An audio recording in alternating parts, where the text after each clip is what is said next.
Would you bloody look at that? Look at how gorgeous that is. Eh? Les Paul Custom. Yeah, that's a fake. It's a fake, and the owner, the guy I got my other one off of, he ordered a new one. He pointed out to me yesterday that this headstock looks just a little bit too cut too deep.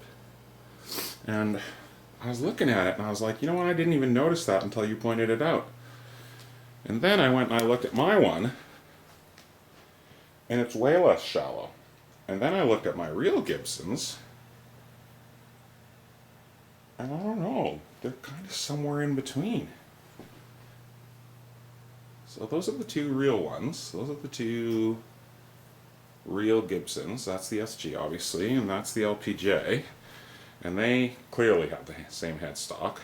And honestly, when I look at all three of those, I have a hard time saying that this one's wrong. But then when I started looking at it, I was like, wow, that is wrong. And I thought it was maybe just the binding that was just a bit of a visual illusion. But this one looks closer to the right thing, to my eye, than does this one here. So I'm going to take a little template of all of these and see if they're different, because they look different.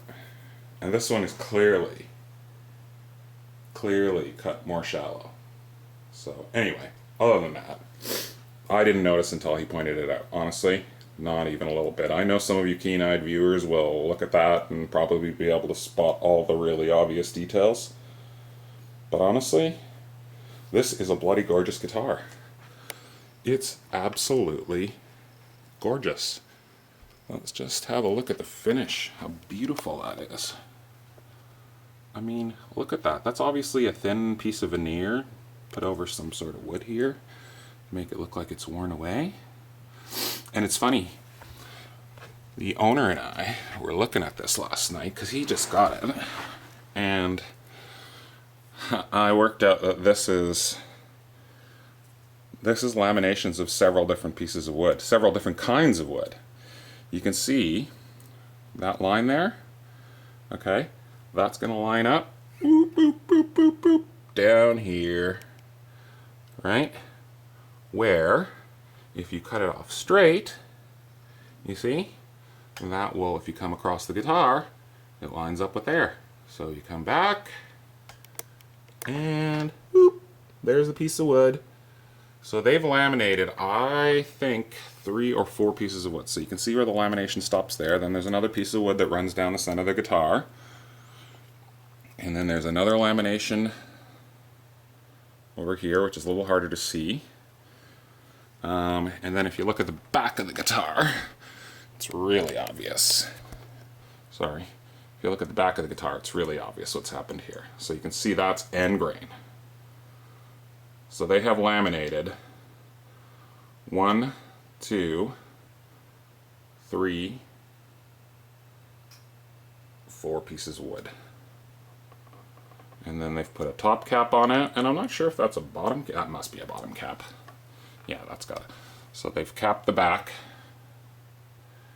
with a gorgeous piece of, I don't know what that is. Must be maple. But it's weird. This guitar feels hollow in some places. Like some odd places. He and I were talking about it last night because it's really light. It's not as heavy as we expected. But I've also heard that custom Gibsons aren't very heavy. So maybe this is intentional, but certainly it has to do with the wood. So there's our little scarf joint. And there's some debate over whether or not this type of joint is stronger than the traditional Gibson joint, where this is a solid piece of wood, and then Gibson chops that half part off and then slips the triangle onto the back and then cuts this whole angle out. If you want to see how a Gibson headstock is made, the joint is up here and it's really weak. And so I've seen some boutique builders who do this, where you can see this joint here. So you've got a lot more gluing area, a lot more gluing surface. right? So this is how you would see one of these probably repaired too, like if you broke the headstock off, right? And you were putting a whole new thing on. But that's quite a lot of gluing surface, so that's quite a strong joint right here, I would say. And since this is a solid piece of wood, I would like to see a volute here. I don't know why more guitars don't put in volutes. But anyway, this is just a quick look at something I'm going to be working on over the next couple of weeks. Oh wow, look at this. I just noticed that too. So this is so the neck was 2 laminations, obviously, again, right? Clearly 2 different pieces of wood. 2 different kinds of maple, I think. I don't know. I've been doing woodworking for many years, but I am terrible at identifying my species. Oh no, look at that. Or is that just some sort of spalting? Or maybe that could be another piece of wood. I'm not entirely sure. It sure looks like it. But you know what? I mean, you're only noticing that stuff upon really, really close examination of this thing. I mean, the fit and finish is pretty good on this. This is pretty, I mean, this binding is gorgeous. It's been finished really well, like really well. So certainly there are some compromises with these cheap knockoffs, and I'm sure there's a bajillion videos of people giving much more detailed and better reviews than I am. But I am the non-expert, right, in the gang of YouTube guitar guys. I'm just the hack. I'm just the guy learning, right? But to me, this is bitchin'. I love this. I love the way this thing looks. I would buy 10 of these things. Now the funny thing is, the owner was telling me, this is the other thing I wanted to quickly mention, this video's getting a bit long, but these Seymour Duncan pickups, he doesn't think they're real, and he wants to swap them out. He thinks these are fibbies. But you know what? They don't sound bad. They're pretty low output, and I'll give you a sound test once we, right before we start pulling this thing apart. And it is 5 o'clock in the morning. My kids are sleeping. It's the only time I can make a video without them screaming their faces off. And since we're on summer vacation, they're home all the time now. Anyway, so that's just a quick look at the guitar I'm going to be working on over the next week or so. We're going to do a proper setup on this guy. We're going to pull this nut out, and I don't know if you saw my last video, I bought some parts. I decided to offer this guy one of my brass nuts. He seemed amenable to that. And again, remember folks, this is somebody else's guitar, okay? I'm not charging him a penny. Nothing. Not a dime. I'm not making a dime off of this repair.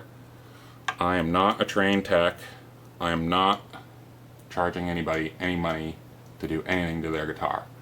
This is purely an arrangement where I continue to learn, and people graciously allow me to work on their guitars, and that's my payment. My payment is getting to learn on other people's guitars, and I don't do anything to anyone else's guitar that I don't think I can reverse. Okay? So I'm not going into this blind without any research. I'm being very, very careful with other people's instruments. With my own instruments, I take a few more liberties. I don't do all the taping that I would do, to another person's guitar. But when it's somebody else's instrument, I treat it as though, it were the crown jewels. And I'm fairly confident about anything I go into before I go into it with somebody else's rig. I will experiment on my own guitars and assume the liability, but not with someone else's. So, for anybody worried that I'm charging people money, being an amateur, I'm not.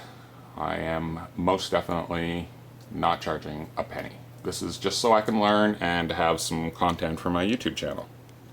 And so far it's been a good way to go. I've met a lot of nice people. Anyway, I'm going to stop panning back and forth and talking here because this is already getting way longer than I wanted for an introduction to this guitar. Thanks.